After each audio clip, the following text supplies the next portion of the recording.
কোকৰাঝাৰৰ ঘটনাটো আমাৰ কাৰণে খুব দুৰ্ভাগ্যজনক আৰু ইয়াতে ভুল বুজাবুজি হৈছে।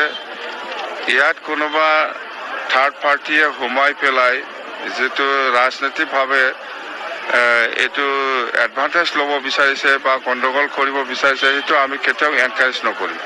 মুঠতে আমাৰ এটাই আহ্বান, আদিবাসী হ'লেও এই অঞ্চলৰে মানুহ, বড়ো হ'লেও এই অঞ্চলৰে মানুহ, শান্তি বজাই ৰাখক।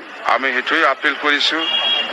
অকলে এই অঞ্চলৰে মানুহ, কোনো বাহিৰৰ মানুহ নহয়। আমি ইয়াতে থাকিব লাগিব, সাৰা জীৱন ইয়াতে থাকিব লাগিব, ইয়াতে কাম কৰি খাব লাগিব, একেলগে থাকিব লাগিব। ইয়াত কোনোবা ৰাজনীতিক দলৰ এনকাৰেজটো লৈ পেলাই গণ্ডগোলটো বেছি কৰিব নালাগে। মোৰ এটাই আহ্বান।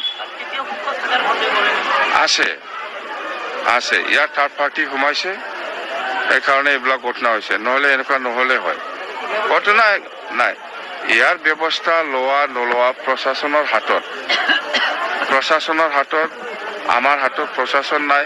প্ৰশাসনৰ হাতত আছে, প্ৰশাসনে দায়িত্ব ল'ব, এই চিটুৱেশ্যনটো যেনেকৈ হ'লে কণ্ট্ৰল কৰিব লাগে।